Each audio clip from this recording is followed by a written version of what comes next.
Eu sou a Karina Manck e hoje a gente vai falar sobre Jesus. Quem foi Jesus? Como que ele surgiu? Como em mais de 2000 anos aqui na Terra a gente não tem ninguém que sequer tenha chegado aos pés de Jesus? Vamos esclarecer essas questões? E para embasar nossa conversa e trazer mais subsídio aqui, a gente vai ler uns trechinhos de um livro que se chama Desencarnações Coletivas, que foi escrito por Isoldino Rezende e pelo espírito Jerônimo de Mendonça. Eu sempre tive algumas dúvidas depois que eu comecei a estudar sobre o espiritismo, sobre a espiritualidade em geral, que permeavam a minha mente.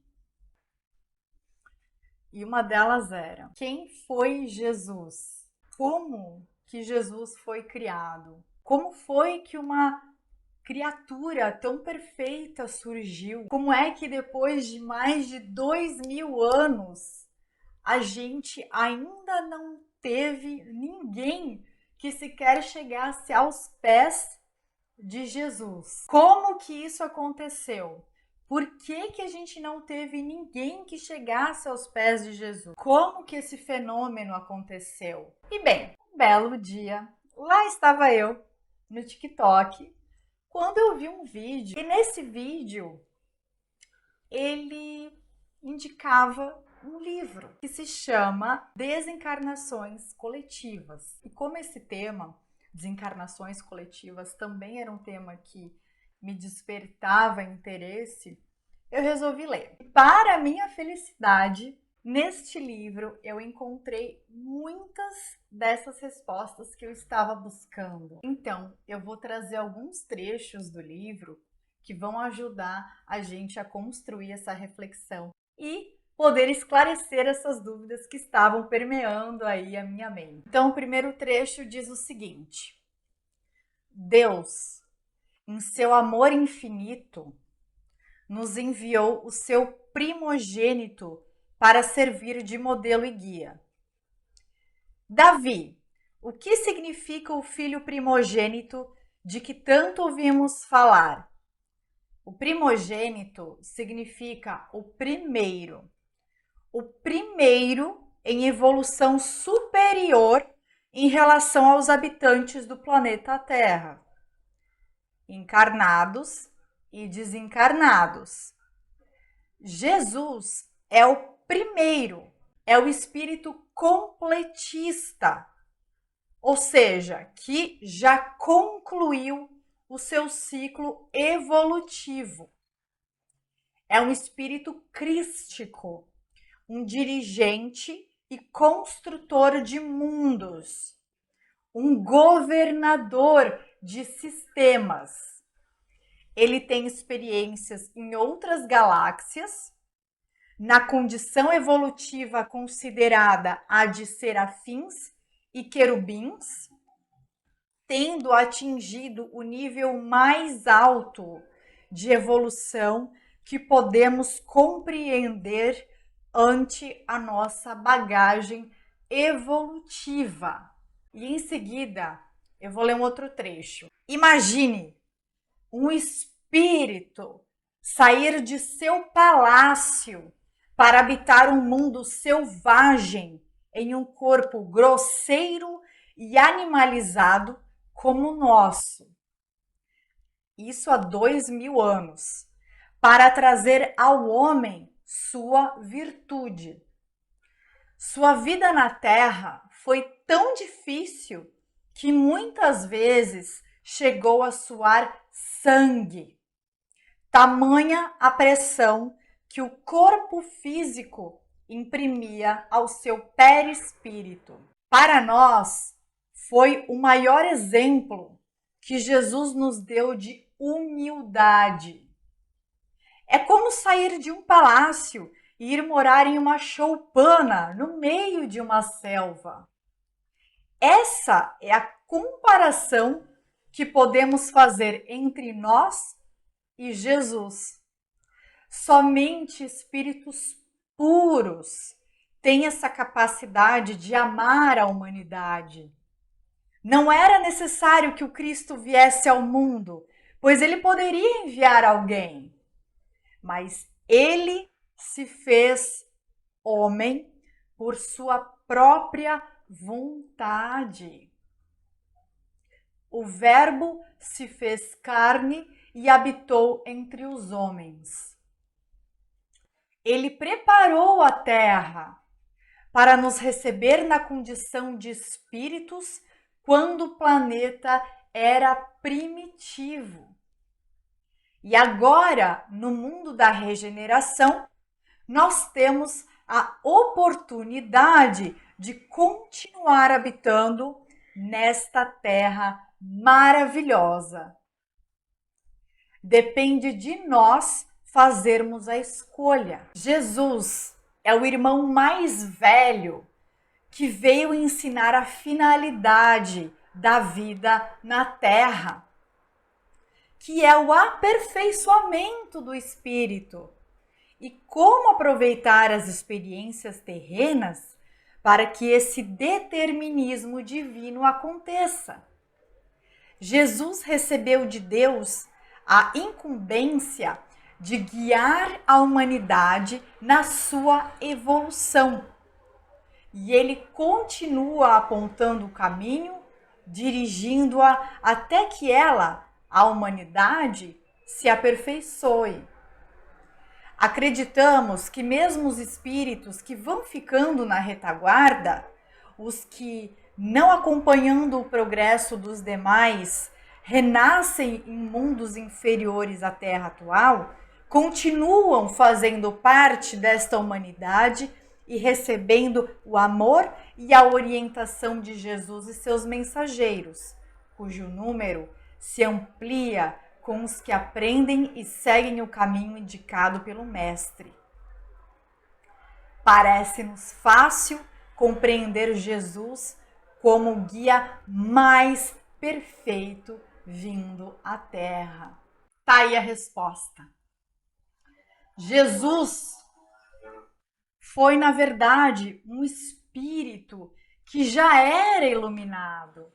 Ele já tinha alcançado o maior grau de evolução de um espírito. Ele já tinha habitado outras galáxias, outros sistemas, e por isso era apto a estar na Terra, a governar a Terra, a nos guiar. Quer dizer, ele já foi que nem a gente. Jesus passou por todos os processos evolutivos. Jesus já passou pelo que estamos passando, já viveu aquilo que estamos vivendo. Jesus é Jesus pelo seu mérito. Ele não foi privilegiado, ele conquistou a sua divindade através de muitas encarnações, através de muito trabalho. E aí vai um outro trecho.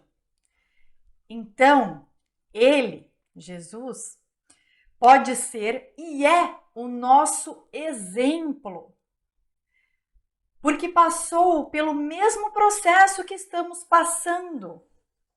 Como filho de Deus, como nós, venceu a sua ignorância e desenvolveu o seu potencial divino, através de existências em mundos materiais, tendo alcançado antes da Terra existir. Ou seja, Jesus é um espírito muito, muito mais antigo que a gente. Então, tendo alcançado antes da Terra existir, o grau evolutivo que lhe permitiu ser o representante de Deus na Terra e no coração dos homens. Jesus é, pois, o nosso guia, o nosso modelo de vida e de amor. Então, qual é o nosso objetivo na vida? É alcançar, encarnação por encarnação, o aprimoramento espiritual, moral. E aí tem mais um trecho que eu acho muito interessante compartilhar, que diz o seguinte: num grão de areia há milhões de átomos e todos eles estão vivos. Sabemos que entre o átomo e o arcanjo. Existe grande ligação. O anjo de hoje foi o átomo de ontem. E o átomo de hoje será o anjo de amanhã. E nós, o que somos? Estamos no meio do caminho. Mas nosso caminho é cheio de flores. Basta ver as coisas lindas e boas que existem à nossa volta. A vida é boa para quem sabe viver neste mundo utilizando as oportunidades que o corpo de carne proporciona e as condições para podermos fazer nossa caminhada evolutiva. Ao despertar no mundo espiritual, somos como um pássaro que sai de uma gaiola e pode voar livremente nas alturas, podendo dizer que está livre. Bom, o que a gente pode concluir? Que nós estamos no meio do caminho e que é possível alcançar o patamar de Jesus. Aliás, nós iremos alcançar o patamar de Jesus. É inevitável. Esse é o nosso destino. O nosso destino é a felicidade, é a plenitude, é a paz, é a bondade, é a compaixão, o perdão, é a perfeição. A cada encarnação que nós estamos tendo, nós estamos nos burilando um pouquinho mais. O progresso é lento. A gente sabe que o progresso é lento, mas ele é contínuo. Não há regresso. Há sempre progresso. O progresso é uma lei. E como é bom, como eu fico feliz de poder te dar essa notícia, caso você não saiba. Como a vida fica mais bonita depois que a gente sabe disso. De que um dia a gente vai ser verdadeiramente feliz, vai ser verdadeiramente pleno. A sua vida, ela não é em vão. Ela nunca é em vão. A gente sempre está em constante aprendizado. Olha que oportunidade. Eu esqueci que tem mais um trechinho que eu queria ler para você, para a gente concluir o raciocínio. A vida humana tem somente um sentido: a evolução espiritual. O homem só se libertará das reencarnações quando a Terra não mais puder oferecer nenhuma condição evolutiva. Assim, ele se liberta do mundo físico do planeta, podendo habitar mundos mais felizes onde possa evoluir. Dessa forma, estamos caminhando sempre para perto de Deus, evoluindo de mundo em mundo, saindo de mundos primitivos, entrando em mundos de provas e expiações, indo para os mundos de regeneração, onde o bem supera o mal.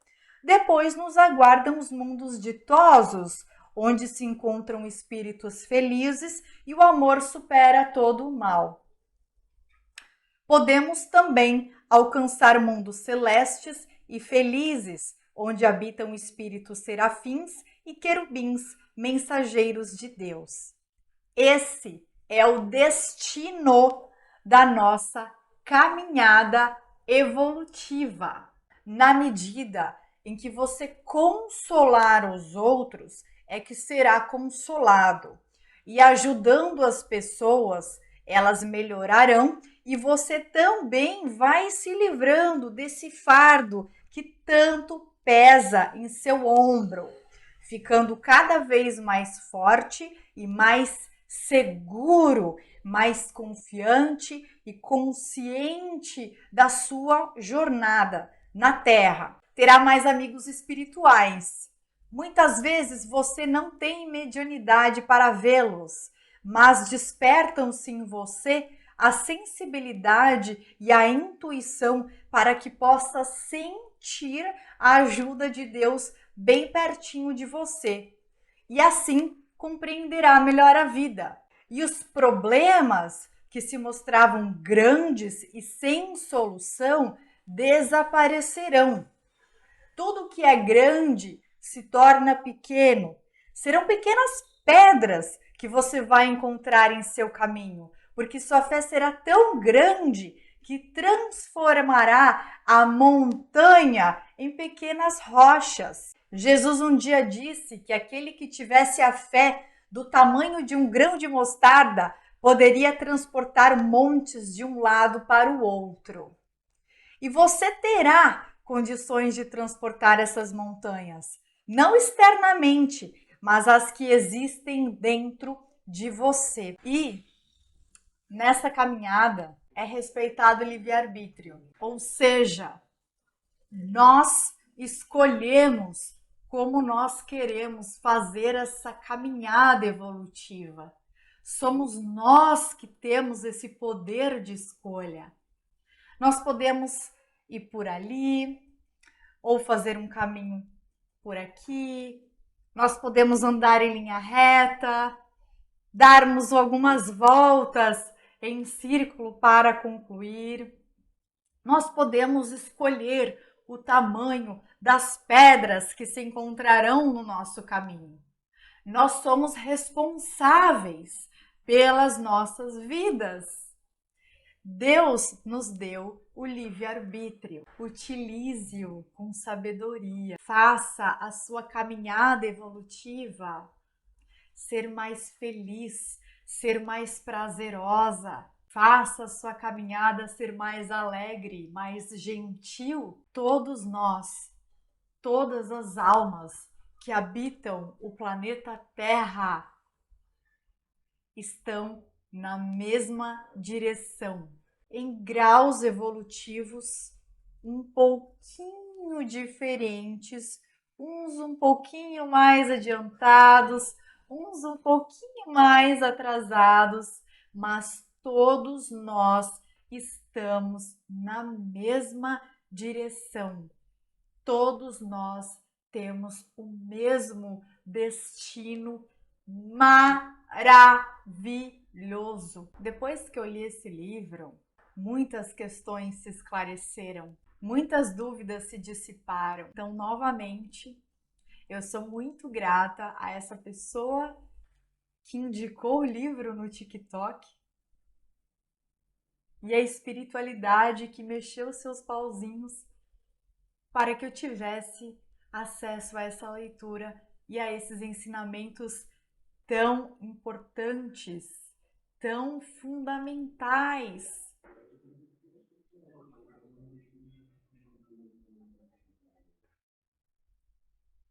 Nós sempre teremos amparo da espiritualidade, nós sempre teremos amparo de Jesus e de Deus. A nossa vida não é em vão, nenhuma vida é em vão.